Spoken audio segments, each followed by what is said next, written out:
Comecei agora. Ainda bem que você falou.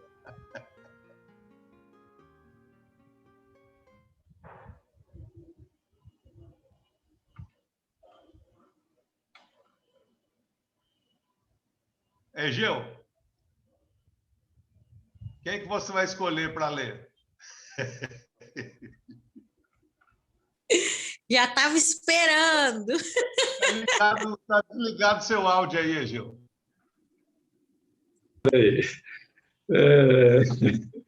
Quem, Chacu? Gabriela? Não, você que escolhe. Vai lá. Vamos fazer o seguinte: alguém gostaria de ler?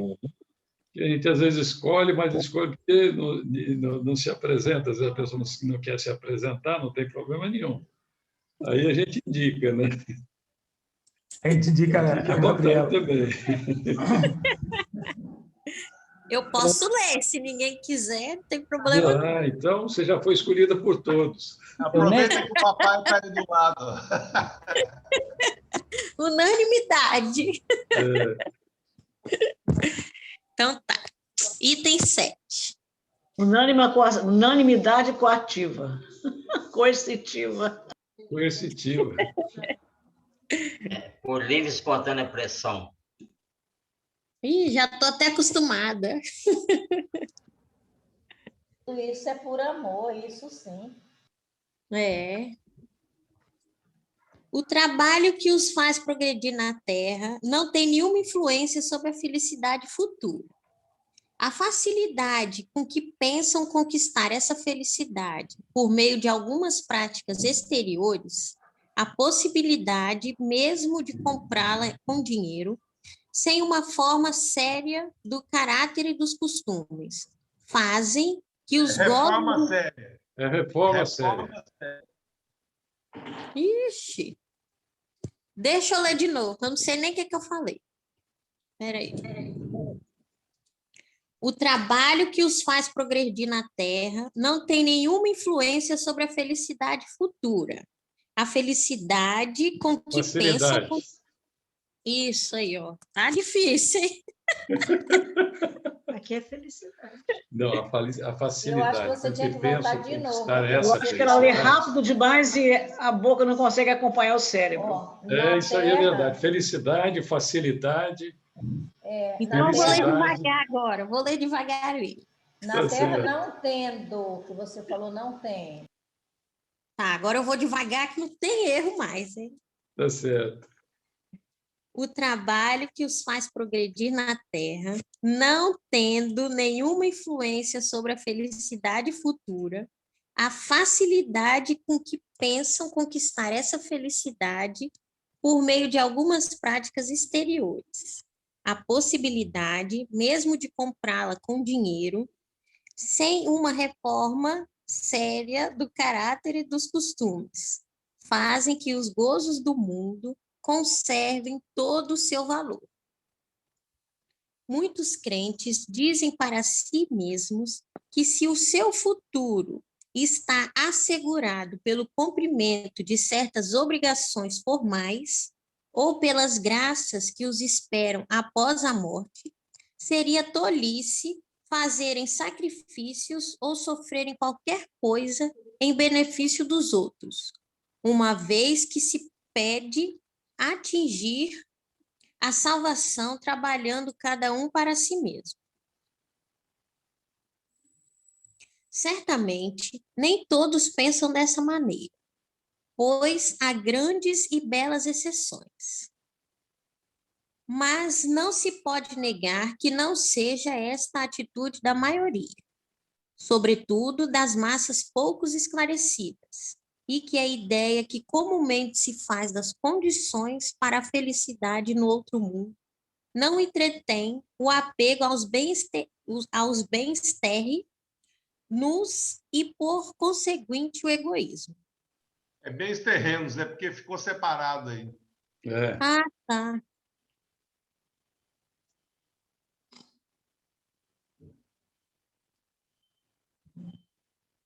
Alguém quer comentar alguma coisa? Fernando.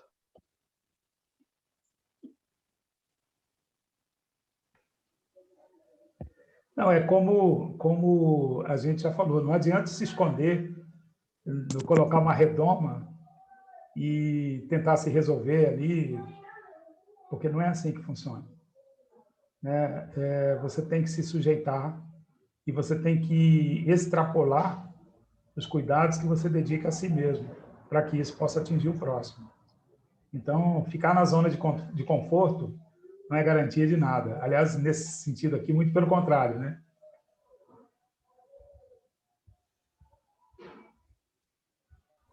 Gisele. Eu estava pensando que o homem é um ser social, né?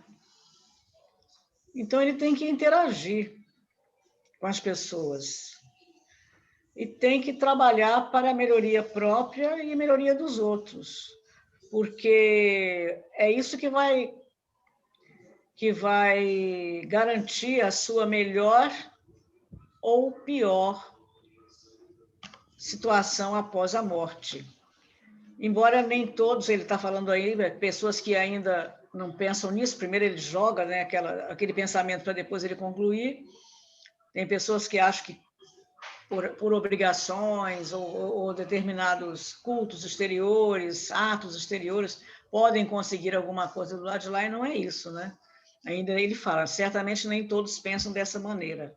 Há grandes e belas exceções. E é isso aí, para alcançar a felicidade no mundo, você tem que trabalhar pelos outros, não pode se apegar, para poder, amando os outros, você se afasta do egoísmo, da vaidade, do orgulho, com certeza. Posso falar um pouquinho? Né? Deve. Com certeza. Deve. Aqui ele está falando que esse trabalho que faz progredir na Terra é o nosso trabalho comum. É o advogado, o policial, o gari, os nossos trabalhos profissionais, né, que faz com que a gente progrida na Terra, não tem nenhuma influência sobre a felicidade futura. Então, tanto faz você desencarnar como um faxineiro, ou como um médico, ou como um cientista, né? Nada disso conquista felicidade no mundo espiritual ou felicidade para a vida futura, né? Porque são práticas exteriores. Nem essa possibilidade de você comprar a felicidade assim, com dinheiro, né? Então, o que precisa ser feito é uma reforma séria do caráter e dos costumes. Aí sim. Então, não importa a sua profissão, que você chegue do lado de lá falando, mas eu sou isso. Não, eu não sou isso. No mundo espiritual, nós somos filhos de Deus e a bagagem que a gente carrega são as mãos ou vazias de obras ou cheias, né, repletas de obras em favor do próximo.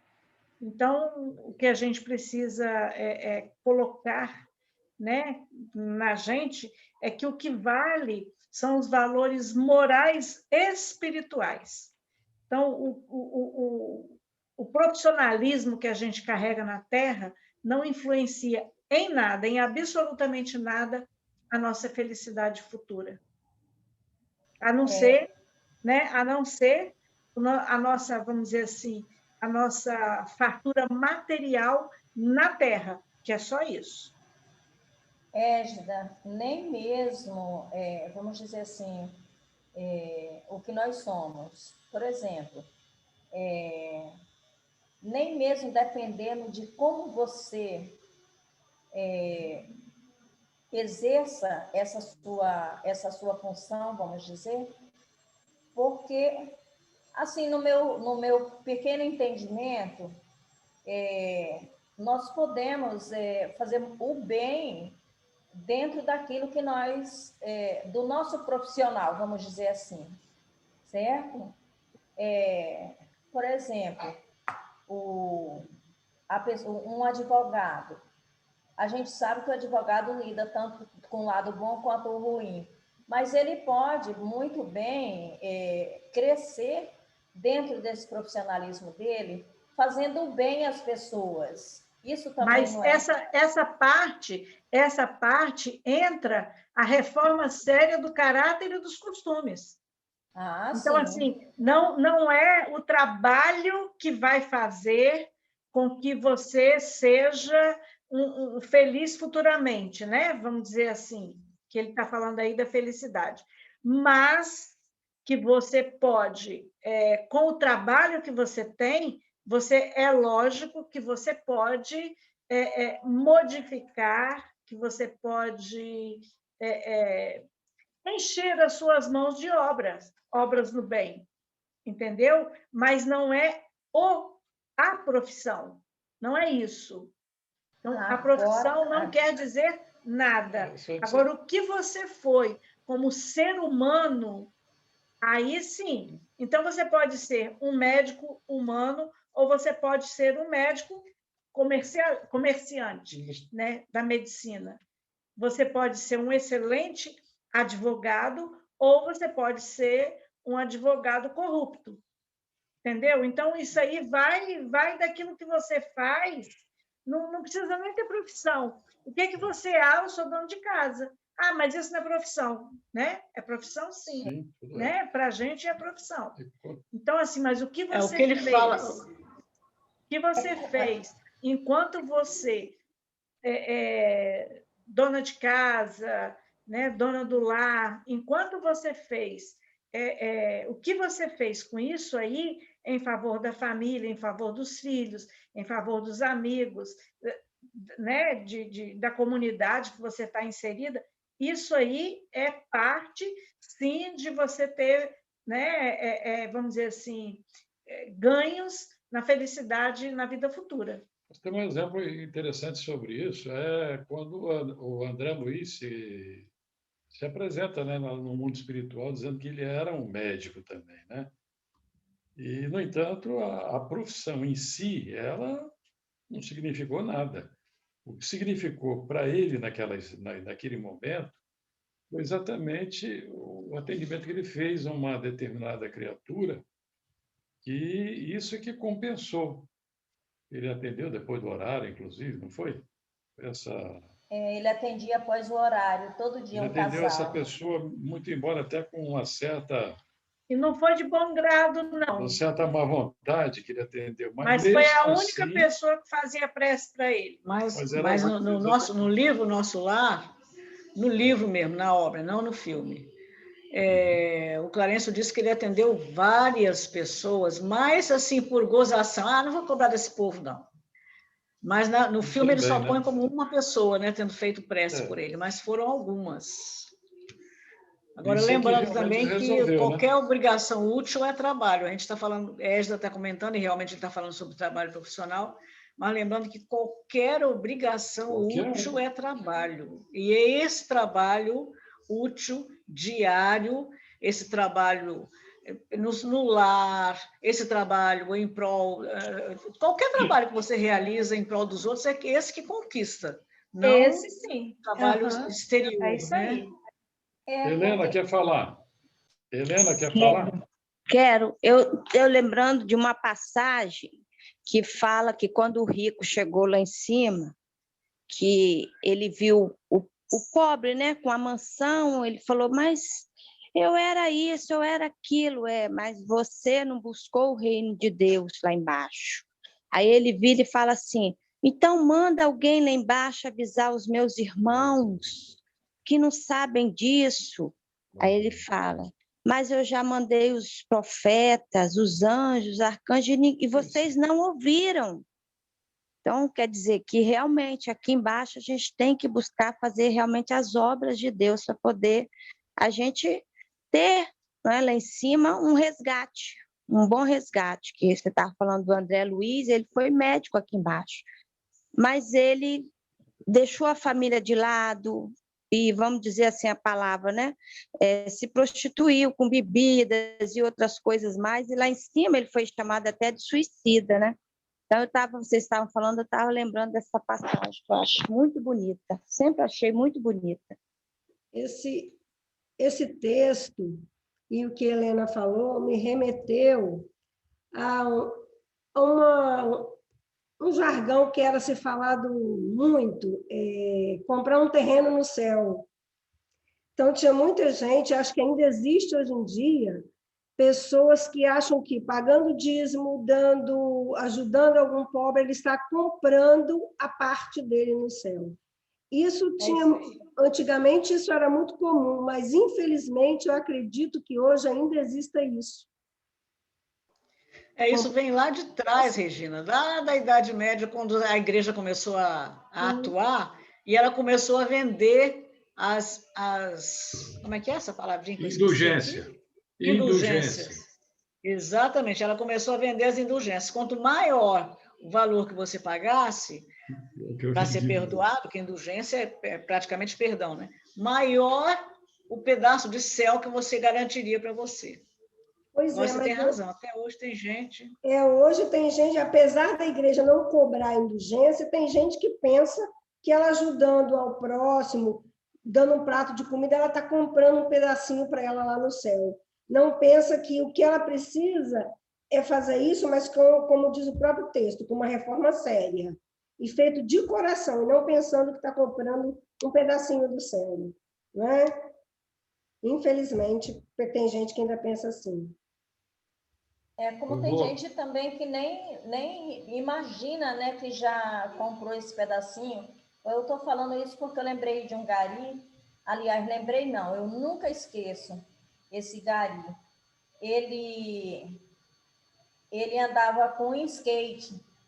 Então, ele nem deixava os colegas pegarem sacos de lixo, porque ele ia com skate muito na frente, cantarolando o tempo inteiro, saía correndo, pegava todos os sacos de lixo, os colegas morrendo de rir dele, e todo mundo que passava faltava morrer de rir, porque ele era uma figura, sabe? Ele é de Jacaraípe.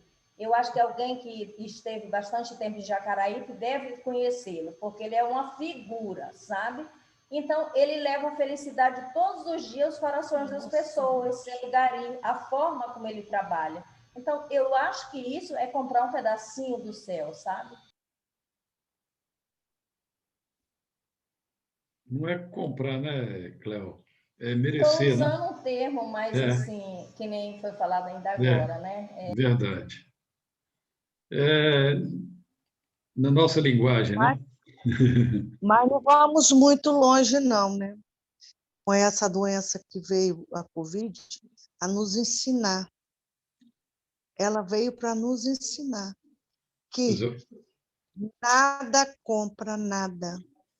Você vê que pobre, rico, pessoal com país mais adiantado, país rico, país pobre, todo mundo pega a doença.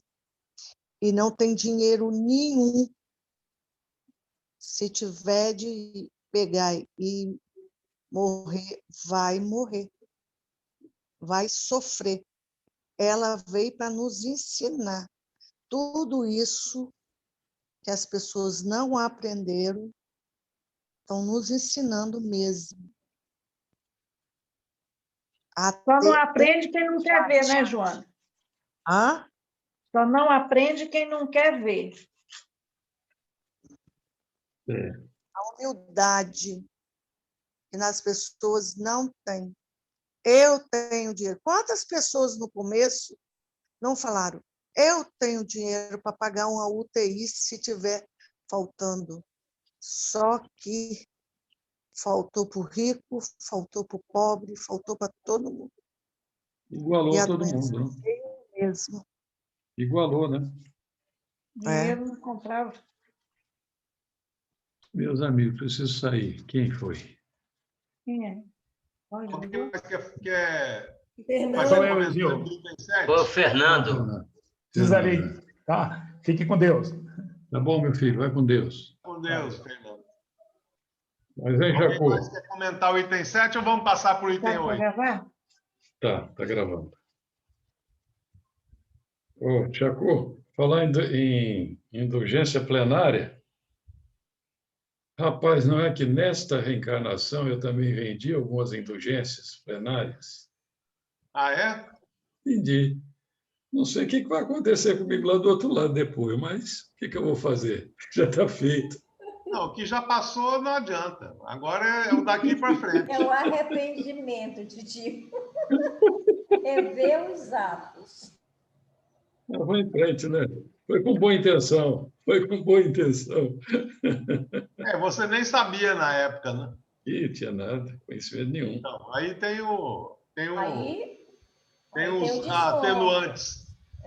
Jacu, não sabia nem para que estava fazendo, quanto mais. Então, tem os agravantes e os atenuantes. Você é advogado, você sabe. E na lei de Deus também. Se a pessoa não faz com má intenção, não está sabendo nem o que está fazendo, tem uma parcela de comprometimento, mas é mais leve.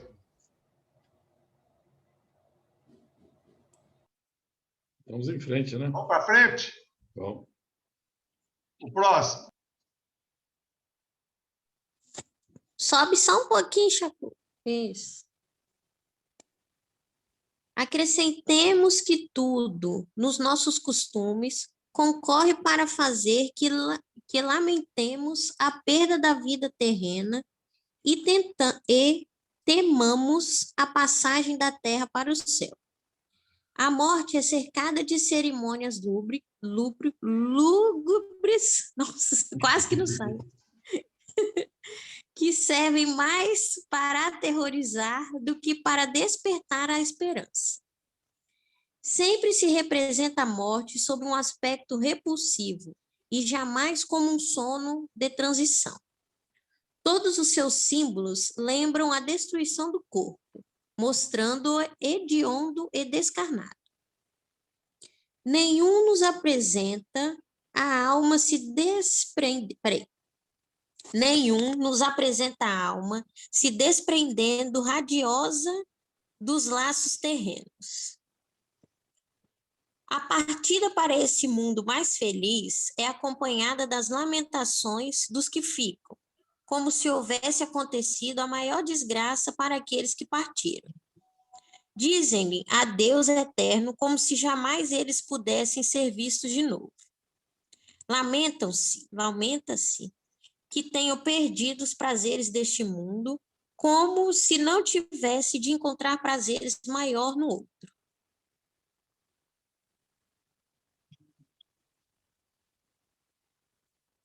Que infelicidade, dizem, morrer quando ainda se é jovem, rico, feliz e tendo pela frente um futuro brilhante.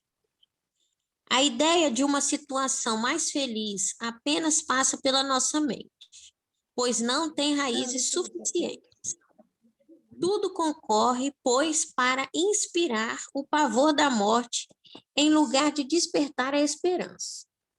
O homem levará ainda longo tempo, sem dúvida, e se livrar desses prejuízos, mas o conseguirá na medida em que a sua fé se consolide, em que fizer uma ideia mais pura da vida espiritual. E o pior que é verdade, né? Quanto mais nova a pessoa morre, mais a gente lamenta. Que não viveu, que não curtiu, né? Vamos botar assim. Kardec, no Evangelho segundo o Espiritismo, ele fala isso. Ele comenta sobre isso. Ele diz, mas quem garante que se essa pessoa tivesse vivido mais, ela teria uma vida feliz? Ela seria feliz. Muitas vezes ela saiu mais cedo, né? Viajou mais cedo, mas foi até uma bênção na vida dela. E porque precisava também, né? Muita gente fala, perdeu tanta coisa, estava se formando, tinha um futuro brilhante. E aí Kardec comenta, quem que disse? Quem garante que essa pessoa, esse espírito teria um futuro brilhante? É verdade. Eu até brinco com os amigos meus falando, ninguém morre à toa, né?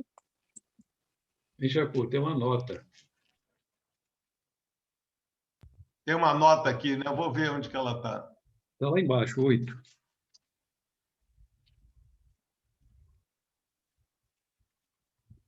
Você lê aí, Gabriela? Essa... Leio. A notinha, hein? Essa impressão negativa da morte foi intencional. O objetivo era atemorizar as criaturas a fim de se portarem bem na vida. Há uma relação evidente entre essa ameaça de morte e as ameaças de castigos nas escolas, para garantir o bom comportamento dos alunos. Mas esse recurso, que produziu resultados entre homens ignorantes e brutais, perderia o seu efeito na proporção em que a civilização se desenvolvesse. Aconteceu com ele o que ensina uma lei da dialética. O que hoje serve ao progresso, amanhã se torna obstáculo e deve ser removido. Mas, por outro lado, essas cerimônias lúgubres e toda essa ameaça passou para o plano dos costumes, criou raízes populares e se tornou ainda uma das fontes de renda para as organizações eclesiásticas. Tudo isso impediu, até mais da metade do século XIX, que as religiões organizadas, chamadas positivas, fizessem alguma coisa para acompanhar o progresso cultural. Ainda hoje, apesar das reformas em curso, o problema da morte continua na mesma situação analisada por Kardec. Então, não resolveu nada, né? Ainda não. Ainda não, mas está menos, mas, tá? Olha só, nós do Ocidente, a gente tem uma característica, mais uma visão da morte desse jeito, realmente. O Oriente, eles têm uma visão mais suave, não é igual a gente. A gente falou sobre isso, né? Dessa questão lúgubre, né? Foi falado. As exéquias, né? E antigamente, eu não sei se ainda hoje tem, existiam aquelas... Carpideiras. As carpideiras existiam também, né? Durante muito tempo. As mulheres que eram contratadas para os funerais... Para chorar. Só para chorar. Elas se postavam em volta do... Como é que é o nome? Do caixão, não. É do caixão, sim. Do esquife. Era do esquife. Para ficar mais bonito, né? Esquife. E aí elas derramavam suas lágrimas. Eram lágrimas teatrais, né? Era um teatro, né? E também havia na Igreja Católica, a época, por exemplo, do fúnebre, no finados, as missas eram celebradas com os paramentos escuros, pretos, né? E se cantava, eram cânticos assim bem sofridos. Inclusive tem aquela marcha de Mozart, né? Tem uma marcha de Mozart, não sei se Giselda lembra, né? É o Requiem, né? Até isso existia, né? Era o Requiem. E lá também se fazia o Requiem. Requiem aeterna Domines Domini. Aí, alguns países têm esse costume, né? De, por exemplo, em Portugal, as viúvas, em algumas cidades do interior, não são todas as cidades. Tem muitas cidades do interior que as viúvas, elas usam o preto depois que nunca mais elas colocam outra cor. Elas usam o preto ad eterno, para a vida toda, até elas morrerem. Morreu o marido, é como se elas morressem junto. E essa questão do preto que a gente usa, né? Até hoje, nosso costume, até cultural, de morreu alguém, põe um preto para identificar, alguém usa um preto na lapela, outro usa o preto na gravata, põe o preto na fachada do edifício, tudo para identificar. Um dia esse preto acho que vai se transformar em branco, né? Eu acho que não faz mais sentido hoje, né? Porque há uma evolução natural das coisas, né?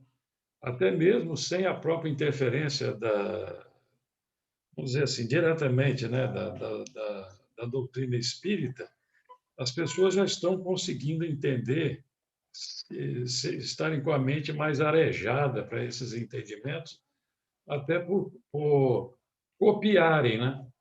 Verem nas outras pessoas a desnecessidade de estarem nessa condição fúnebre, lúgubre, né? E não faz sentido. Giselda, eu tenho uma pergunta. Será que lá em Portugal, quando a mulher morre, o homem fica usando preto também o tempo todo, para ad eterno? Provavelmente não, né, querida? Uai. Eu ia fazer a mesma pergunta. Eu vi isso num documentário, né? Eles não falam sobre isso, não, mas eu imagino que não. Pois é. Só a mulher, né? Deve ser um ar de submissão ainda, né? Como nós somos rebeldes, né? Pois é, eu falei isso ontem, né?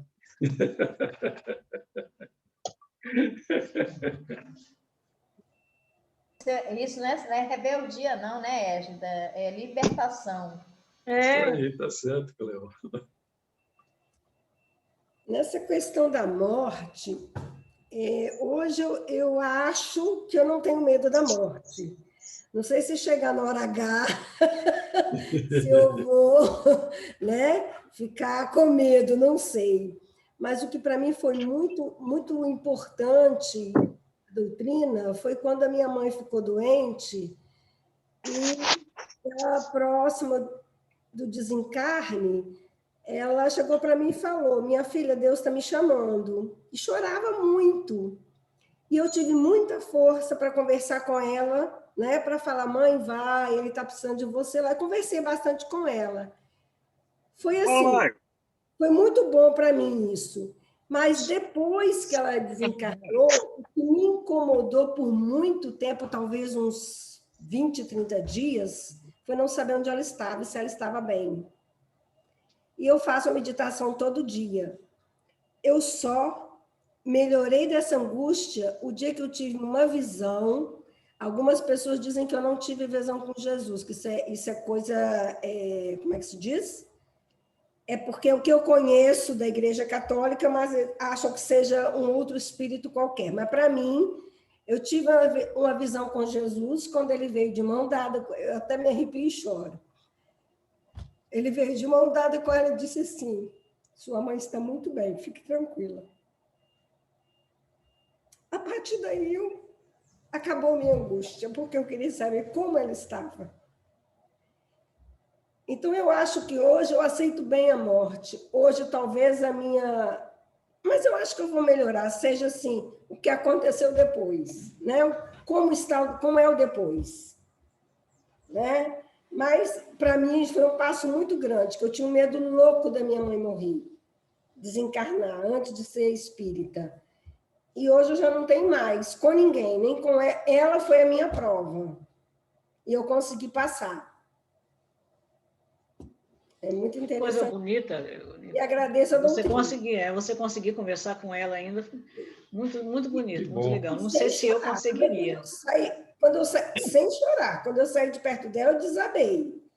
Mas eu consegui me manter firme e conversar com ela, porque ela tinha uma vontade de viver muito grande. E ela chorava, porque ela não queria morrer. Você vê, né, Regina? E aí, como ela é católica, eu falei: mãe, reza o Pai Nosso, reza a Ave Maria. E aí ela foi começando a rezar, porque era a crença dela, era a única coisa que ela conhecia, né? E 99 anos já não dava mais tempo de mudar a cultura dela, né? A forma dela pensar. E aí ela foi acalmando, até que entrou no sono e ficou mais calma. Mas, para mim, isso foi uma prova de fogo e eu acho que eu passei. Com certeza.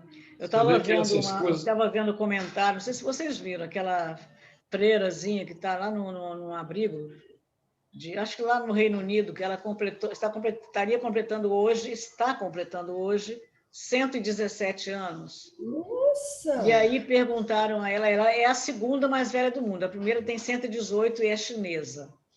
A terceira é Dona Máxima, né? E ela está lúcida, só está na cadeira de rodas, né? Dificuldade de falar, mas aí o repórter perguntou a ela se ela estava feliz. Ela disse: olha, acho que Deus esqueceu de mim. Eu estou bem, mas eu não queria estar aqui mais, não. Você vê, né? Acho que cansa, né? Acho que sim. Em relação a isso aí que a Regina estava falando, né, a gente vê que esses acontecimentos são tão interessantes, até para o próprio espírito, como o que eu vou contar agora, né, que está deixando o mundo físico, né, é para ele já vamos dizer assim, um despertamento. Eu vou citar um caso aqui que é interessante. Foi do meu pai, né? Meu pai era uma pessoa assim ele era muito extrovertido, ele Adorava dançar. gostava de dançar, ele era sempre muito ativo, né? E de repente ele foi acometido lá de um problema que fraturou o fêmur e teve que ficar resguardado numa cadeira, mas não por muito tempo. Mas ele era muito assim de acreditar nas coisas, não. Ele dizia que acreditava em Deus, mas não era muito de religião, não. E especialmente de espiritismo, então, aqueles italianões, tipo Valmir Salviato. Não, estou brincando, Valmir. Você já está bem elevado já. Mas aí, papai, no momento final que ele estava deitado, minha irmã estava cuidando dele, e ele estava até bem. Ele arregalou os olhos assim para minha irmã, olhou para ela, disse: eu tenho que ir. Aí minha irmã falou assim: mas o senhor vai para onde? Eu tenho que ir porque estão me chamando. Mas quem é que está te chamando? A sua mãe. A sua mãe veio aqui me apanhar. Mas mamãe está aqui para te apanhar? Se está, ela veio para te apanhar. E ela disse que eu tenho que ir agora. E deu o último suspiro, praticamente o último suspiro. EG, eu acho que deve ser muito confortante. A Regina falou da mãe dela, né? E realmente a pessoa, você nasce sozinho e morre sozinho. Então, você está sozinha, está perdida, não tem ninguém, deve ser uma sensação muito aflitiva. A Regina, não, mãe, vai, você está bem. E o seu pai, a sua mãe veio buscar. Então, a pessoa se sente acolhida de alguma maneira, e isso acalma. É isso que a gente quer mostrar, né? Que não é o fato em si, puramente o fato, né? Mas é a consequência disso, desse acontecimento, o que pode gerar para ele? Um conforto melhor para sair de um mundo para o outro, sem muitas, como é que se diz, sem violentar muito o próprio espírito, né? É um recurso que a espiritualidade encontra para poder ajudar. Aí também vai o merecimento de cada um, né? Porque nem todo mundo está nessa condição, né? À medida que for o pessoal toda, a humanidade toda for acompanhando esse desenvolvimento, entendendo, aí vai passar isso, porque o que o Kardec coloca aqui é justamente que essa cultura do funeral e tudo traz uma tristeza tão grande para as pessoas que estão em volta que acaba todo mundo ficando com medo, né? E até prende mais o espírito, né? E o aí espírito fica mais ligado a esses condicionamentos, né? Nossa Senhora, para o espírito é um terrível para ele. É um dilema. É um dilema. Aí tem aquela situação, né, que a pessoa fica chorando o tempo todo, com saudade, mas aquela saudade doentia, porque existe a saudade saudável, né? É uma saudade que você pode sentir, porque isso é uma coisa natural, né? Eu estou com saudade, o fulano foi, mas está logo aí, a gente sabe que está logo aqui, né? Mas as pessoas, às vezes, levam isso por um lado mais forte, que fica tanto ela se apega ao espírito, como o espírito se apega às criaturas aqui na Terra. Nós tivemos o conhecimento, uma vez, uma companheira nossa, ela perdeu o filho, a gente fala perdeu, mas não perdeu, né? O filho desencarnou de uma forma assim meio trágica, e ela ficou muito sentida com a história, ficou revoltada com a história, e levou muito tempo, apesar de a gente conversar com ela, estar sempre conversando com ela ficou muito tempo aprisionada, tanto no pensamento como na vinculação com o filho, que queria, pegava a roupa do filho, beijava a roupa, ia.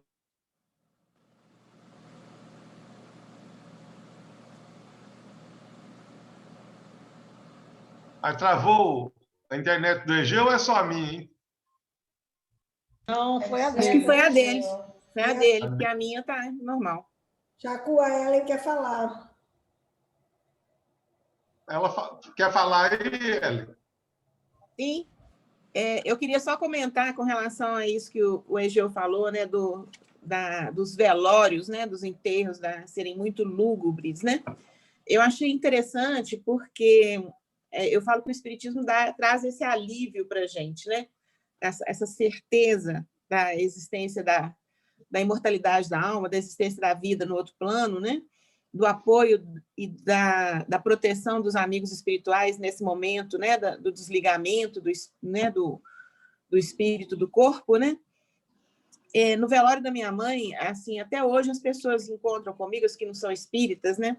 Encontram comigo e comentam que elas contam para todo mundo do velório dela, porque eu era muito ligada, muito grudada com a minha mãe. Então, as pessoas estavam imaginando chegar lá no velório e eu estar, assim, desmontada, né? E desesperada e tudo. Então, assim, eu tive uma amiga que, quando a minha mãe foi internada, ela foi correndo para ficar perto de mim, para me dar apoio e tudo, porque ela achou que eu ia desmontar, né?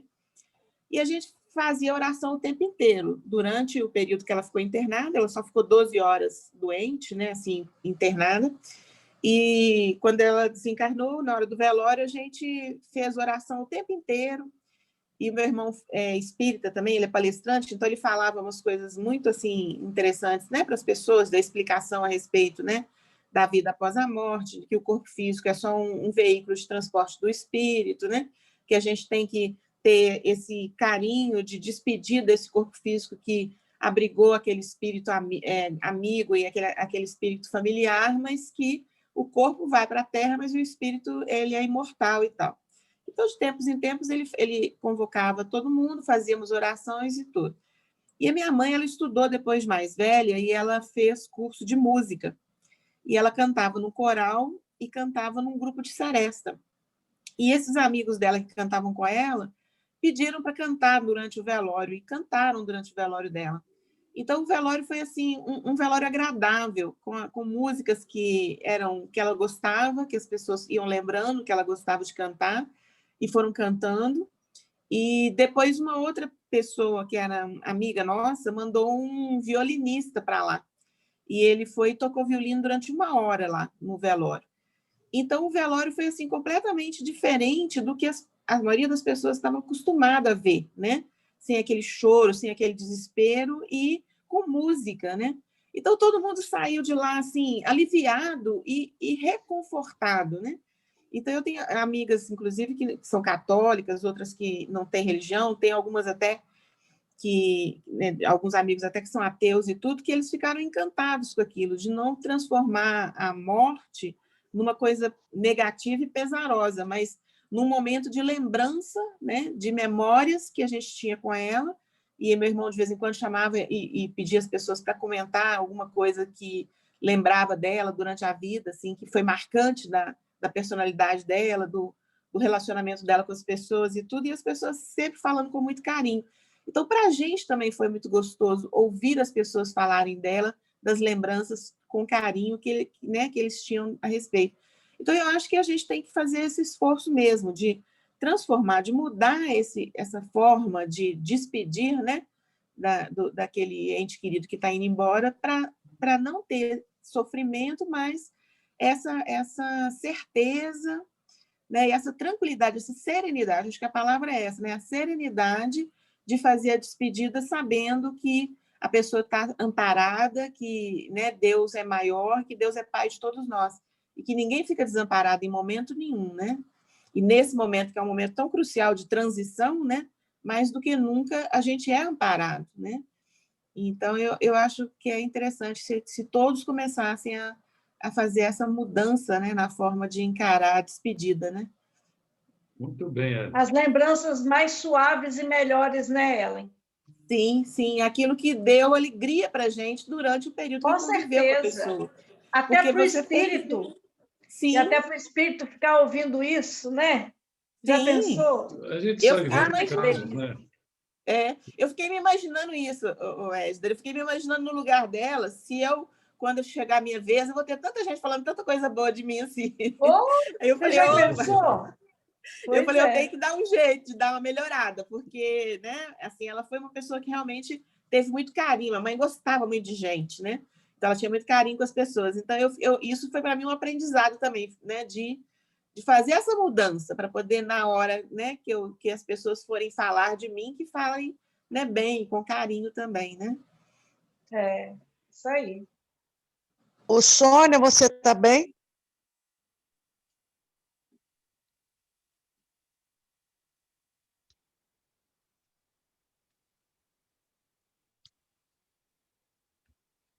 Ela está sem áudio. Eu acho Já que não dá para fazer o próximo, não. Vou tirar aqui do compartilhamento, tá? Tá ok.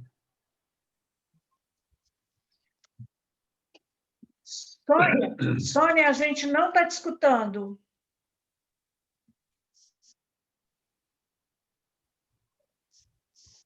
Está me escutando? Agora estou.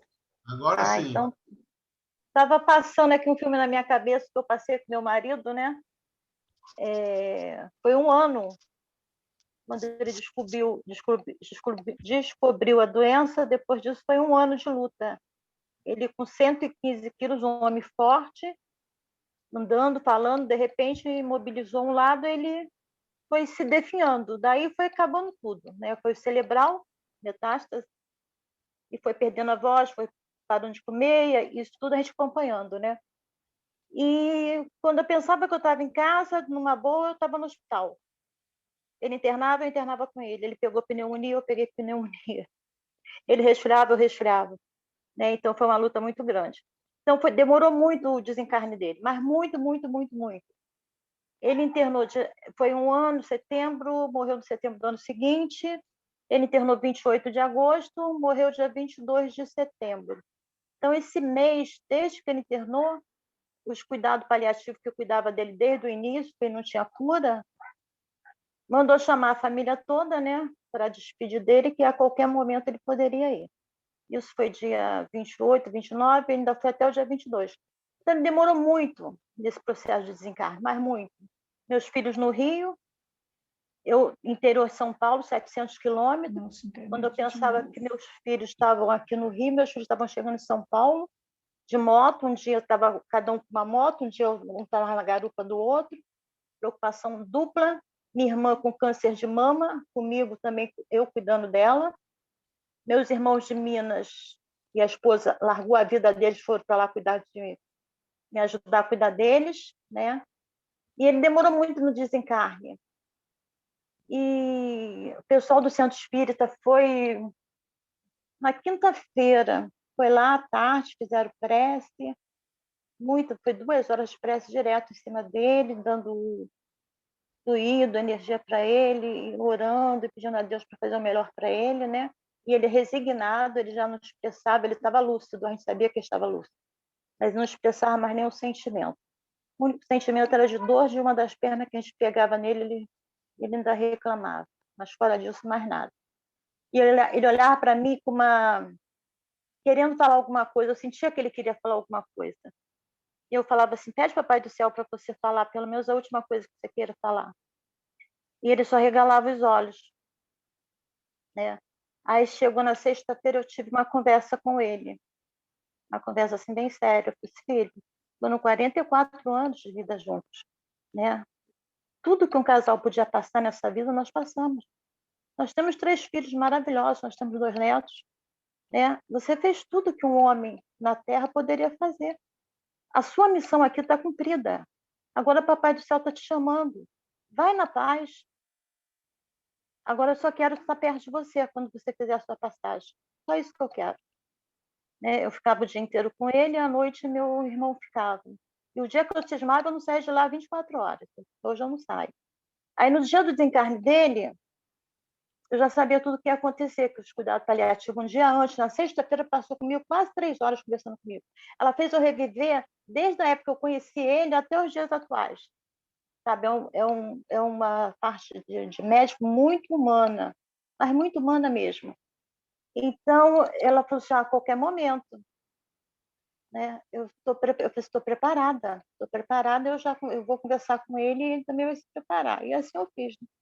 Só que no dia seguinte, foi o sábado, eu tinha levado minhas coisas tudo, que eu pensei, não, vou sair daqui, ele já tinha pego uma infecção, já não tinha mais jeito, o irmão dele já não respondia, já saía direto, já estava se decompondo em vida. Aí eu tive que ir em casa por algum motivo. Não, foi para mim tomar banho, que o ralo estava entupido, e eu falei assim, não, vou tomar banho aqui, porque eu vou acabar pegando uma infecção.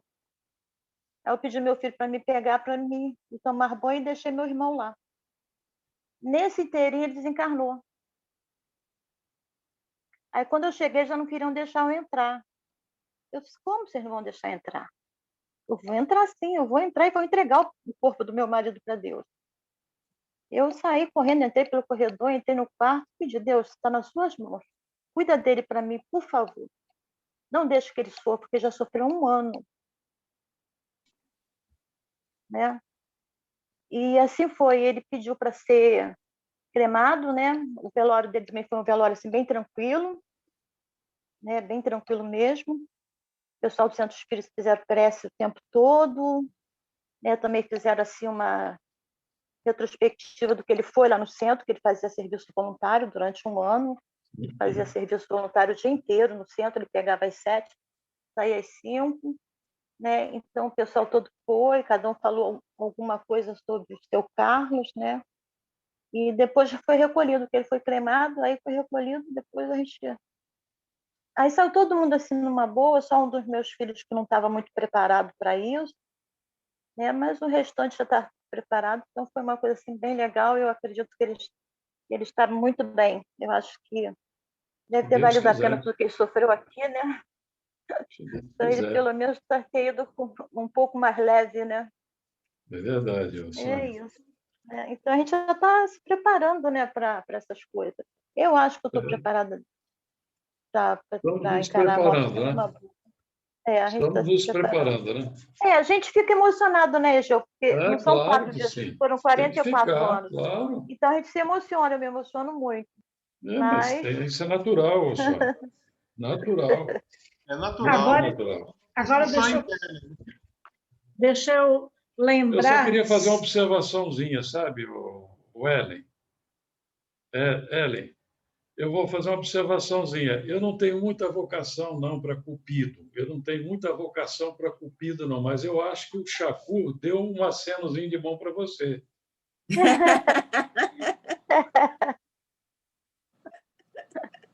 Mas ele deu aceninho, mas não colocou ele na tela e não teve jeito de eu ver. Pois é.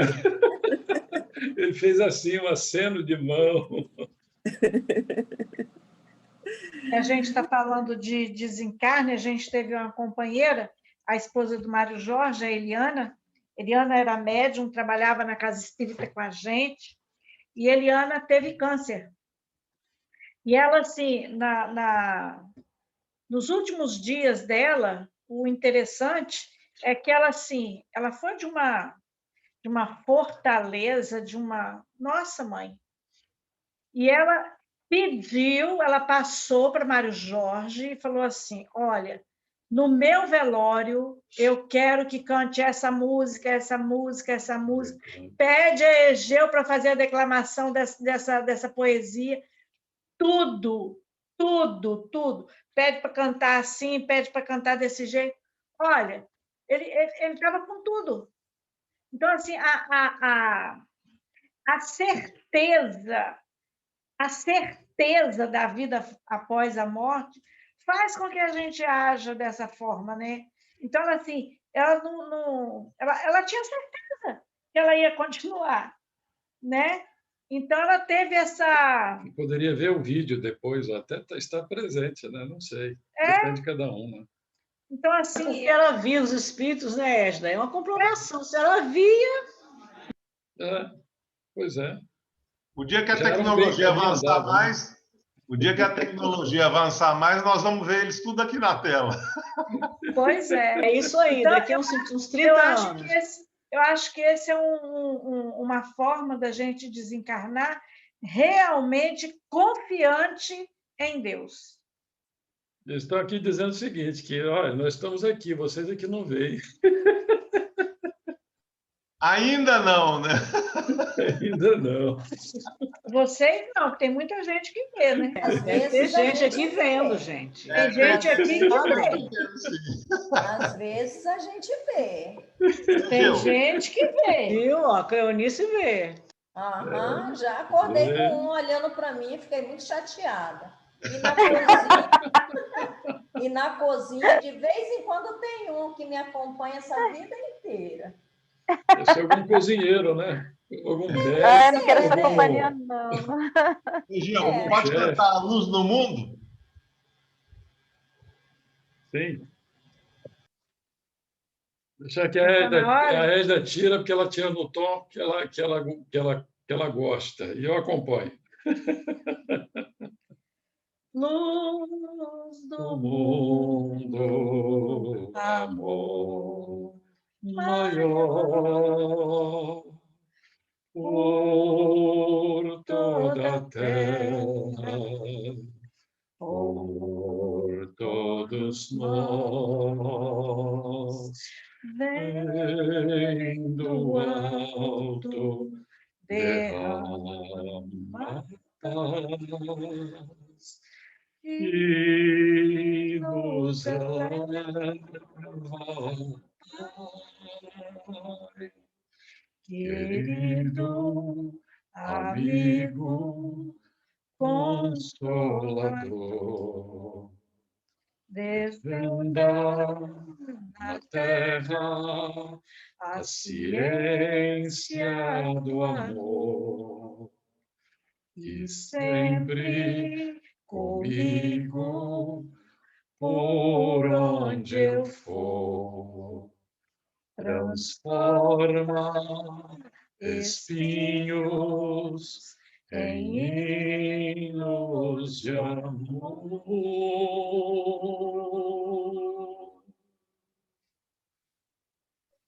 Quem você vai escolher para fazer a prece, Gil?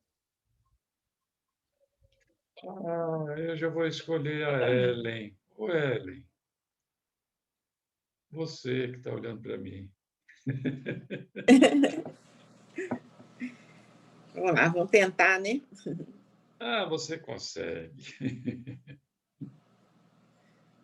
Com a ajuda de Chacu. Vou levar o nosso pensamento a Deus. E, primeiramente, agradecer por mais essa oportunidade de aprendizado, de trabalho em grupo, né, de confraternização, que é um momento também de troca de experiências, de confraternização. Agradecer a Ele por esse conhecimento que a gente tem, que nos dá essa serenidade, essa tranquilidade para enfrentar as dificuldades da vida, para enfrentar esse momento turbulento do planeta.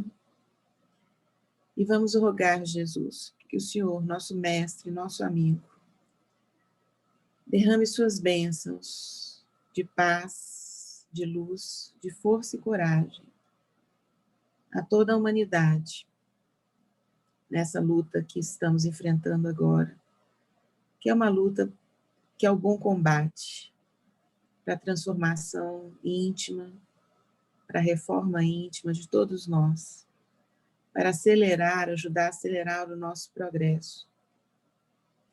Só nos dê, Jesus, forças para conseguir enfrentar todas essas dificuldades e vicissitudes, né, e que a gente possa ser âncora, né, uma forma de ajudar também, de apoiar a todos aqueles que têm necessidade, que têm dificuldade em enfrentar esse momento agora. Que nós possamos ser fonte de luz, possamos ser candeias. Obrigada, Jesus, mais uma vez. Que assim seja. Que assim seja. Que assim seja. Que assim seja. Assim seja. Lembra da Marcinha amanhã, que ela vai